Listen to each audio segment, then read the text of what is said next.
Halo Sobat Literasi, kamu tahu tidak bahwa orang dengan IQ tinggi tidak selalu sukses, sedangkan mereka yang mampu mengendalikan emosi dan menjalin relasi baik justru lebih sering berhasil dalam hidup. Perkenalkan, saya Prileka Putri, siswi kelas 11 SMA Negeri 15 Jakarta. Di sini saya akan membahas sebuah buku non-fiksi yang berjudul Emotional Intelligence atau Kecerdasan Emosional, karya dari Daniel Goleman. Daniel Goleman atau sang penulis, ia adalah seorang psikolog, penulis, dan juga jurnalis. Di dalam buku ini, penulis menyertai contoh dari kehidupan manusia.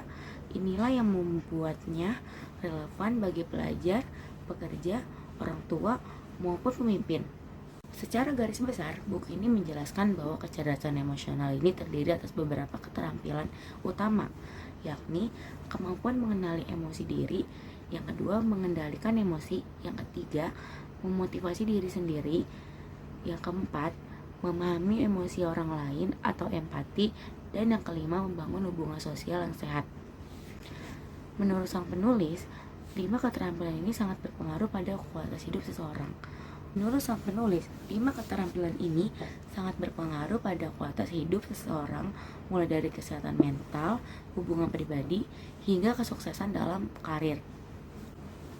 Daniel Goleman atau sang penulis lewat buku ini yang berjudul Emotional Intelligence berhasil mengubah cara pandangan orang lama bahwa IQ adalah penentu utama kesuksesan, yang menunjukkan bahwa emosi sering lebih berpengaruh daripada logika, sehingga kecerdasan emosional atau EQ justru lebih menentukan. Singkatnya adalah keberhasilan hidup bukan hanya soal IQ, tetapi juga keseimbangan dengan kecerdasan emosional. Ada beberapa kelebihan dari buku ini. Yang pertama, buku ini bisa disebut revolusioner karena mengubah cara pandang seseorang tentang kecerdasan. Yang kedua, isi buku ini cukup lengkap. Penulis tidak hanya menjelaskan konsep dasar kecerdasan emosional, tetapi juga membahas penerapannya dalam banyak bidang, mulai dari sekolah, dunia kerja, dan kehidupan pribadi. Yang ketiga, buku ini relevan sampai sekarang. Walaupun buku ini sudah memiliki beberapa kelebihan, tetapi buku ini juga memiliki beberapa kekurangan. Yang pertama, gaya penulisan bagi sebagian orang terasa terlalu panjang dan bertele-tele karena sang penulis atau Goleman ini terlalu sering mengutip hasil riset dan studi kasus. Jadi merasa agak bosan dan perlu diringkas. Yang kedua, walaupun penuh dengan teori, tidak semua bagian dilengkapi paduan praktis yang jelas. Maupun begitu, dengan kita membaca Emotional Intelligence dapat menyadarkan bahwa kecerdasan emosional bukanlah sesuatu yang sepenuhnya bawaan lahir, tetapi keterampilan yang bisa dipelajari dan diasah.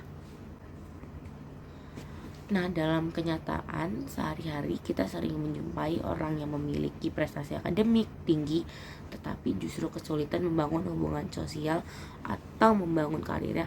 Sebaliknya, mereka yang mampu mengendalikan emosi, bersikap empati, dan menjalin komunikasi dengan baik biasanya lebih mudah meraih kepercayaan, membangun relasi, serta mencapai tujuan hidup. Buku ini juga menjelaskan pentingnya pendidikan emosional sejak dini. Anak-anak perlu diajarkan cara menghadapi rasa marah, kecewa, atau takut agar tumbuh menjadi pribadi yang matang secara emosional. Secara keseluruhan, buku Emotional Intelligence karya Daniel Goleman ini adalah buku yang berpengaruh dan layak dibaca siapa saja. Dengan gaya bahasa yang komunikatif, meskipun terkadang cukup panjang, dan sang penulis menghubungkan teori ilmiah dengan pengalaman nyata sehari-hari. Hal-hal inilah yang membuat bukunya relevan dan sekaligus mudah dipahami. Jika kamu ingin memahami diri sendiri lebih baik, sekaligus membangun hubungan yang sehat dengan orang lain, buku ini patut dibaca. Terima kasih.